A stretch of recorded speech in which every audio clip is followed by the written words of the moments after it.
I want to welcome everyone to the Sea Ranch Forum's interviews of the three candidates for the Sonoma County Sheriff's Office in the June 2022 primary election. The Sea Ranch Forum started in 1974 and has served as an informal town hall to discuss major issues of concern to Sea Ranch members and to the greater coastal community. It is independent of the Sea Ranch Association and its board of directors. Today, my guest is Carl Tennenbaum. Carl Tennenbaum is a native San Franciscan. Carl worked as a paramedic on the city ambulances prior to joining the San Francisco Police Department in 1981. Carl was a footbeat officer, undercover narcotics officer, community outreach supervisor, robbery abatement team member, and administrative aide to the chief of police, working on staffing, personnel, and departmental policy. As a sergeant, Carl was a community liaison, academy instructor, and training officer. Carl was on the board of directors of the Police Officers Association, working to improve conditions for the officers.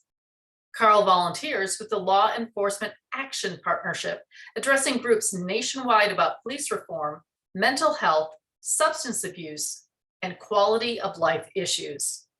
Carl was extremely troubled by the Andy Lopez killing, along with many other problems plaguing the Sonoma County Sheriff's Office. Carl worked on the committee to pass Measure P, the Iolero initiative, to increase oversight of the Sheriff's Office, which passed by 65% of the voters. He is committed to transparency and public oversight and rebuilding trust between the Sheriff's Office and the communities that they serve. Carl will create an atmosphere of empathy and respect within the Sonoma County Sheriff's Office when he is elected. And now, Carl, for your opening statement before my questions. Go ahead. Thank you, Linda. Thank you for that introduction. I think you covered pretty much all of it, at least the surface. As you alluded to, I was born and raised in San Francisco, and like Tony Bennett said, I left my heart there, but not really. I've been in Sonoma County for off and on for about 15 years. When I first started dating my wife, who's from Santa Rosa, 15 years ago, we were doing split time between San Francisco, where I lived my entire life, and then I moved up here permanently 10 years ago. I'm in Sebastopol. And you know, when I retired, first of all, in my career, I was primarily, like you said, a community-based police officer. I spent my career working on the streets with a few exceptions, a couple of administrative jobs and investigative jobs. And then retiring and moving to Sonoma County, I got very actively involved in criminal justice reform. It's something that I was involved in as a police officer, and really tried to bring my sense of community and my responsibility as an advocate for social and criminal justice to my job. And in retirement, I've done the same thing. And my involvement with Measure P, which was the Iolero Oversight Initiative to increase transparency and accountability in the Sheriff's Office, really opened my eyes to a lot of the issues up here, I say, in Sonoma County with the Sheriff's Office. There's been an erosion of trust between the sheriffs and the sheriff's deputies. There's been a lack of leadership, and I see that being the major problem. So after Measure P passed by 65%, I saw that as a mandate from the voters that they want change with the Sheriff's Office. And we just have not had effective leadership. In my lifetime of living in Sonoma County and visiting here as a kid growing up and coming up here as a teenager, I know there have been problems plaguing. And I think it's time for a fresh set of eyes and a breath of fresh air to come into the Sheriff's Office and lead it in a more compassionate, empathetic way. The Press Democrat did a poll a year ago that showed that there's an overwhelming dissatisfaction with the way the Sheriff's Office functions. And that's not to say that the deputies aren't doing their job well or conscientiously, but a lot of the issues with the Sheriff's Office are leadership. The primary problem is leadership and lack thereof, and also policy and training. And as the elected sheriff, I can ensure that will change, and that the residents of Sonoma County will have a much more user-friendly Sheriff's Office. So that's my pitch. Okay. Now the questions. I'm going to start sharing my screen.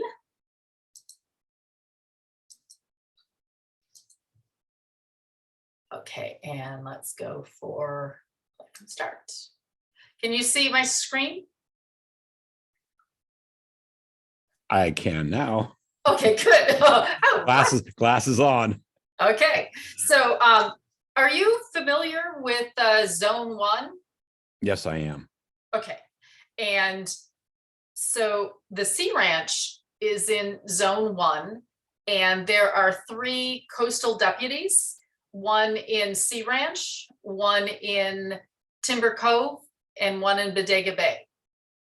And our resident deputy who lives in a house near Sea Ranch covers 500 square miles in his beat.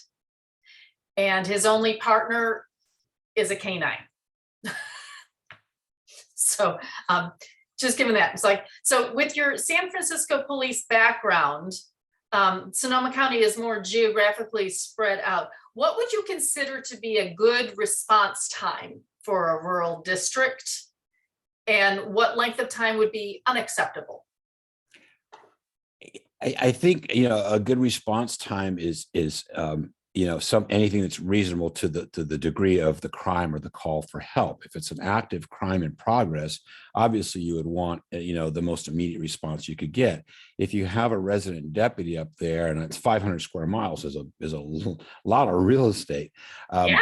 So what I would consider to be a top priority call, whether it's a burglary in progress or you're at home, ultimately you would want somebody there within minutes. I mean, seriously, you would want the response within 10 or 15 minutes. And I just know that that's not, again, based on the geography and the one deputy and his canine, that's not reasonable. But I would say to have somebody responsive and to be there, I'm really ballparking, but within an hour to just be able to manage whatever the immediate situation is. And then unacceptable, it would be anything getting into 3 or 4 hours. I mean, oh God. So this is comparing, apples to pomegranates, because this is the Santa Rosa Police Department, and it is dated, it's 2017. That's what I could find online. But the geography of Santa Rosa hasn't really changed, and cars haven't changed that much. So showing their different priority of calls. So I just wanted to give that as their average response time. And our current resident deputy works a day shift for 5 days a week and then is on call for what should be his off hours. And if he is not available, then the next resident deputy is in Timber Cove. Let's go back here, which is half-hour drive away. The next person on the hook would be Bodega Bay. And if none of the resident deputies are available, then the call is directed to the Guerneville substation. And the response time, depending on where those officers are, can be upwards of an hour or a half or so. Now, if your family had an emergency and called for law enforcement, do you think a response time measured in hours and not minutes would be acceptable? Absolutely not. Absolutely not. And I can expound on that a little bit. I have been told, and I know coming into this sheriff's race, and you pointed out, working in a dense and urban environment, worst case scenario for me, being in the outer reaches of the Bayview Hunters Point, help was maybe 5 minutes away for me to call for an emergency backup, and for some civilian to call 911 and to have an actual, what I use the term is in progress emergency. So something that's actively happening, whether it's an assault or a robbery, response times, because it's a dense urban environment, are pretty low, within minutes. Like you said, Santa Rosa is a good example. So to be up where you are anywhere along the coast, that is a problem. And especially if it's a crime in progress or a serious felony, you should expect to have somebody there sooner. And the issue came up initially, at least in this campaign, really was hit home with residents of Guerneville. They did a forum. And what I've learned is, and I think the major issue that I see with the sheriff's office is staffing. And the fact that you have one resident deputy assigned to your little corner of the world, and that resident deputy is only there for 5 days a week and on call. That's just not acceptable. And I think every part of this county deserves 24-hour coverage and reasonable 24-hour coverage. And deputies obviously are entitled to have their own personal life and their time off. In that case, you have to have somebody else available. And when that somebody else becomes tied up on a call or a run or occupied, there's always got to be bench players. And so this speaks to what we're seeing countywide and we're seeing nationwide, the difficulty in recruiting and staffing. And so that's to answer your question, it's unacceptable. And the solution is to hire more deputies and have them more available, and also to prioritize how they're being deployed too. This goes along with this. And so you may just say, well, yeah, I kind of answer this. So I consider law enforcement to be similar to other emergency services, such as fire departments, ambulances, and hospitals that are on duty 24/7 and require coverage even on weekends, holidays, and midnights. The Sea Ranch has our own security department, and we have officers working 7 days a week, but they are not on duty for 24 hours. And while they are helpful assisting residents, they are not law enforcement officers.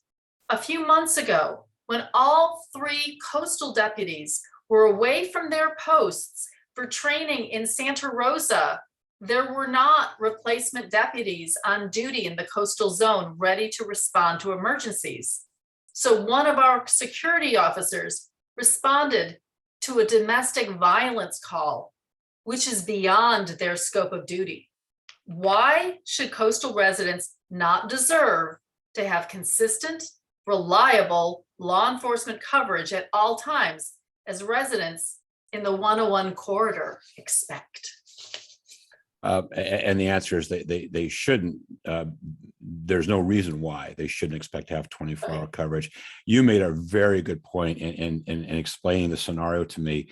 To tell me that their 3 coastal deputies are in Santa Rosa at training at the same time speaks highly of how poorly, and I will use the word managed, the sheriff's office is right now. Both of my opponents really try to emphasize their management experience versus my supervisorial experience, because they both rose to management ranks. And you will hear that from both of them repeatedly. And unfortunately, that's a perfect example of what you just gave, that if there's training going on, there has to be a delegation of resources as far as the deputies go, and to have all 3 of them sent out to training at the same time is very poor management.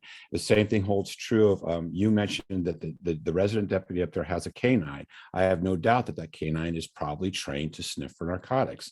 How often is that canine deployed to go somewhere across the county to assist some other deputy or some allied police agency to go do a search of a car or a house for narcotics, when that deputy is vacating their responsibility to the Sea Ranch area? So that's an area that, again, management and supervision and leadership all have to be in line with what the priority is. And the priority is public safety is always the goal. It's the primary reason that we are out there. So again, poor management, poor supervision, and it has to be addressed. There's no reason, no excuse for you not to have a deputy there.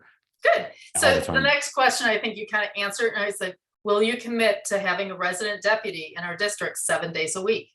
Absolutely. And I was Good. Thank you. When I first heard the term resident deputy, I just assumed they lived there all the time. And I just found out that the Bodega Bay resident deputy lives in Petaluma and goes there like 5 days a week, and then goes back home to Petaluma. So he or she's not there. So yeah. Okay. So in the 2020 budget cycle, Sheriff Essick was given a directive by the Board of Supervisors to cut $14.2 million from the department's budget. Essick threatened closing both the Sonoma Valley and Guerneville substations.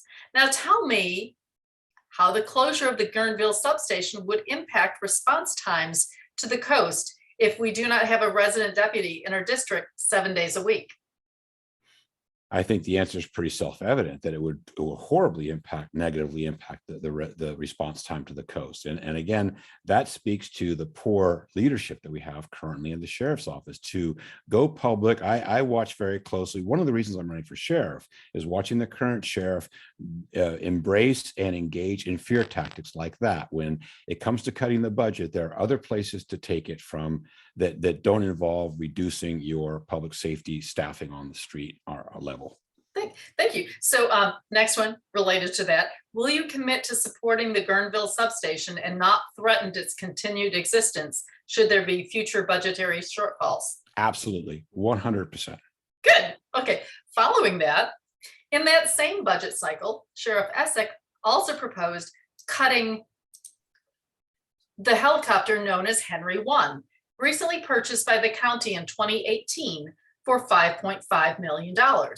This helicopter is vital in the rural and less accessible portions of Sonoma County, as at times it can provide the only rapid response option.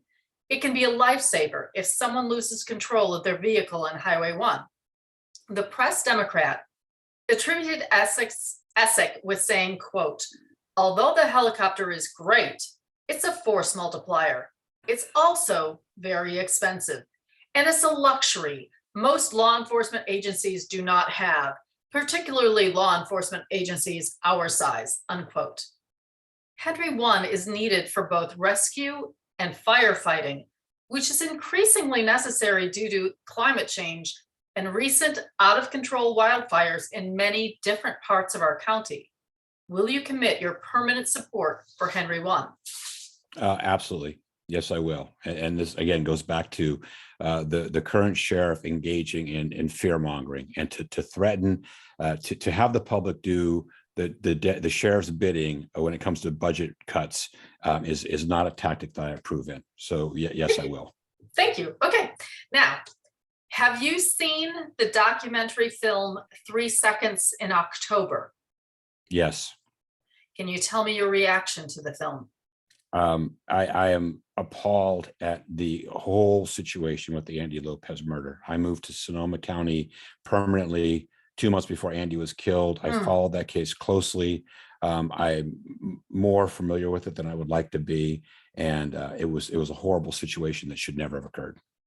So for those who have not seen the movie, it will be rebroadcast on our local television station, KRCB, May 19th at 10 p.m. So, okay, next. Your career as a law enforcement officer was spent in San Francisco Police Department. If you were elected as sheriff, you will be looked at as an outsider. How will you work to change the culture and processes while trying to minimize resistance from the officers and staff? I will, number one, my career was I spent 32 years as an active police officer. And the number one thing that I will do, the number one issue that I will raise is the fact that I have credibility as a law enforcement officer. There's a state agency that regulates all law enforcement. We all do the same job. We do varying types of that same job. So I have a lot of credibility as a street officer, as a sergeant, as a frontline supervisor, and as somebody who advocated for the officers that work for me.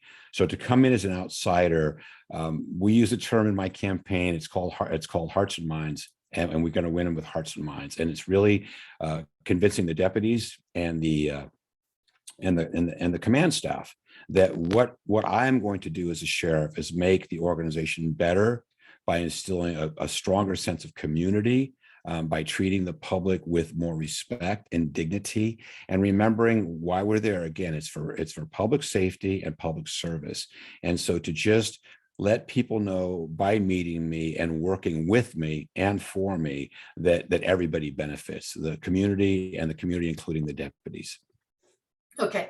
In 2020, as you mentioned, you worked to pass Measure P, the countywide ballot initiative to increase power of the Independent Office of Law Enforcement Review and Outreach, IOLARO. Please tell me why you felt compelled to pass this ballot initiative and what you learned during this process.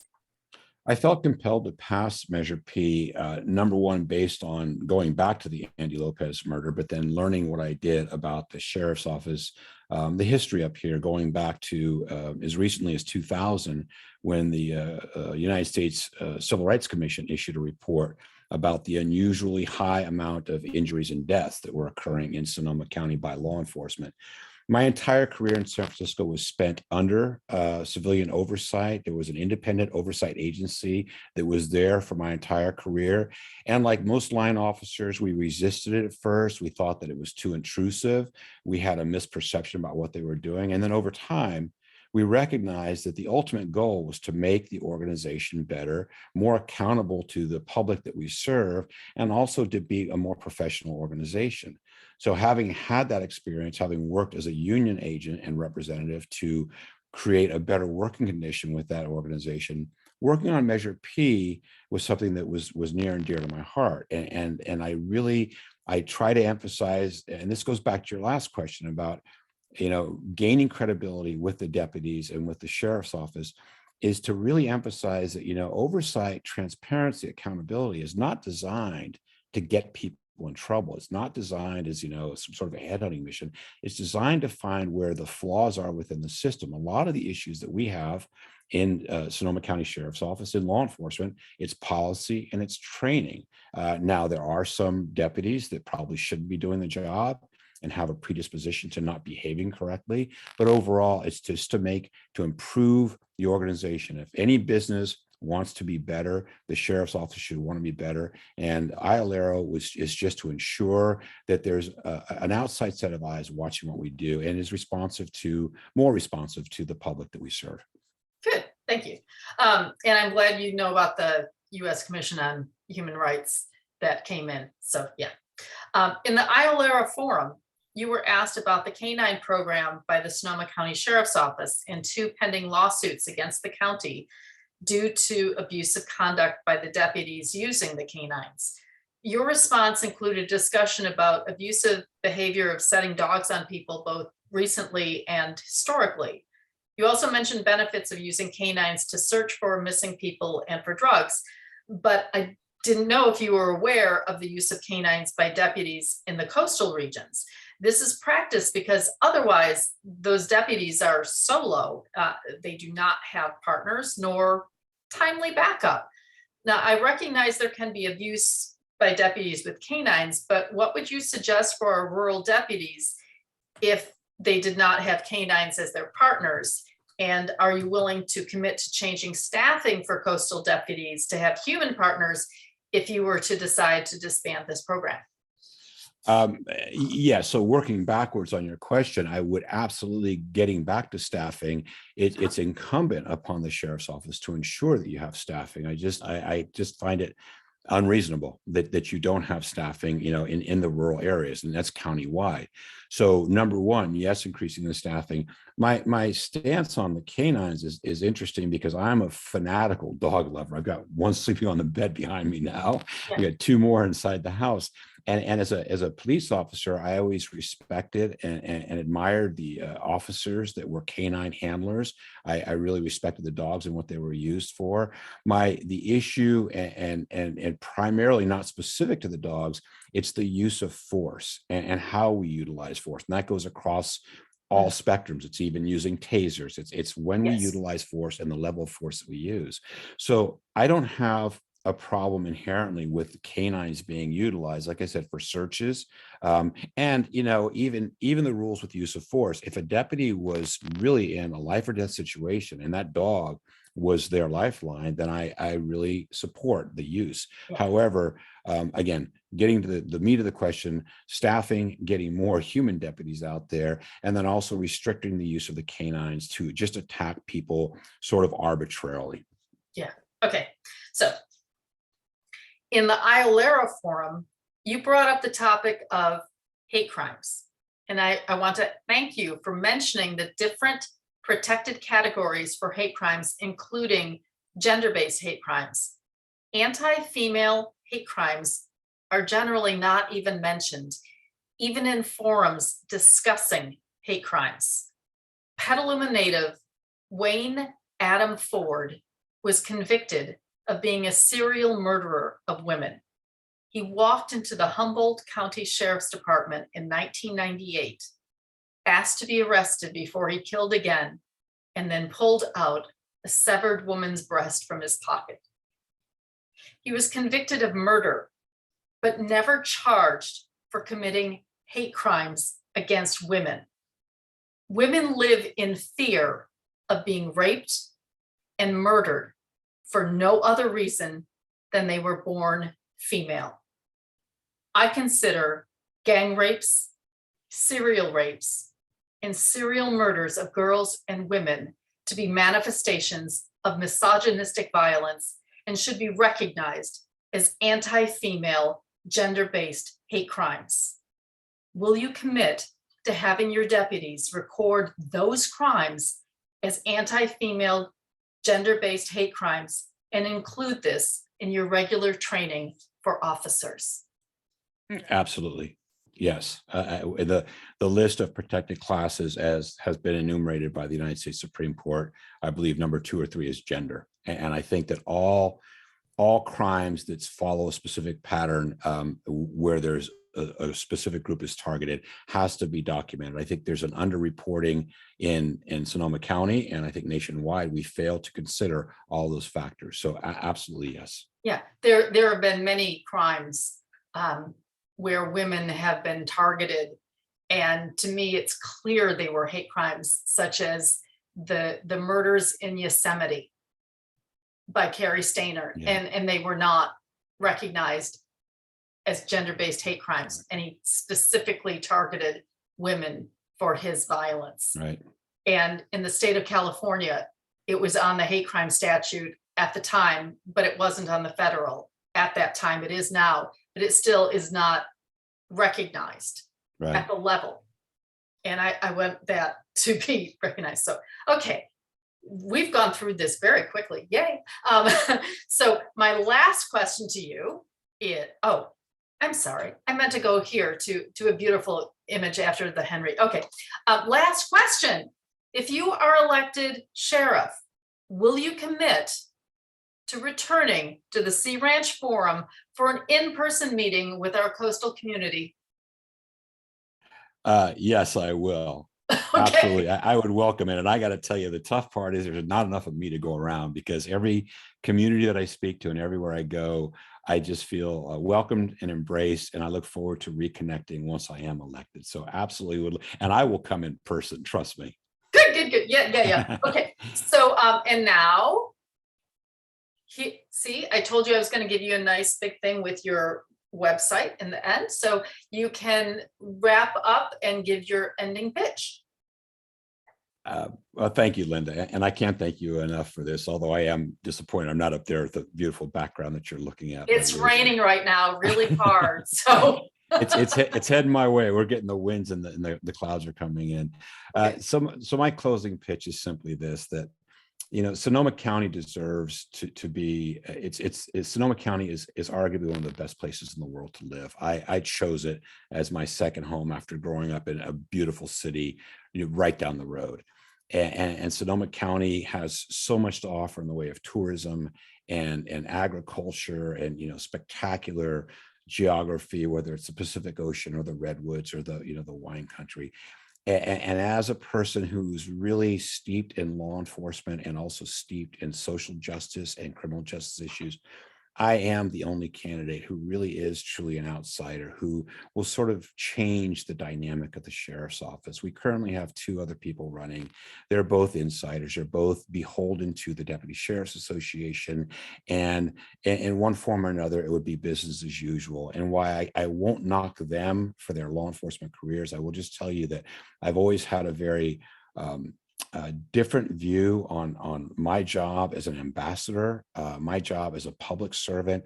And I really feel strongly that I will bring a whole new and fresh way of delivering services. And again, public safety is number one, and putting competent and professional and empathetic deputies on the street, whether it's in the Sonoma Valley or the Springs area or up in Sea Ranch along the coast. everybody in this county deserves to be well protected and well respected. And I just can assure you that, voting for me, endorsing me, just supporting me will be a key to really turning a corner in the history of Sonoma County. So I just ask you all for your vote. Go to my website, which you can see the link down below, and become active. I would love to get some yard signs up in Sea Ranch. I'll drive up there and deliver myself, because it's probably the funnest part of the job. Unfortunately, Sea Ranch does not allow campaign signs. It's part of our CCNR, so I'm sorry. That's okay. We have bumper stickers. You can put them on your car. That's right. That they can do. So yeah. There you go. But regardless, just to get your support, and more than anything, every forum that I've done, including this one, I've got another one tonight. It's just another opportunity for me to be once again reassured on the democratic process, and the fact that you and the Sea Ranch community are involved. And that's really the key. And I mean this sincerely, regardless of who you vote for or how you feel, to just be aware of what these situations are, and to demand answers to ask these questions, and to expect a reasonable answer, and more importantly, to expect reasonable action once I'm elected, because I will follow through on all this. All of your questions are very relevant and germane, and keep me on my toes. Thank you. So thank you. Thank you. Okay, and so that's it for today. So Beautiful. Thank you, and have a good rest of your day, Carl. I will. Thank you so much, Linda. I appreciate it. Okay. Take care. Bye-bye. And stop share and end.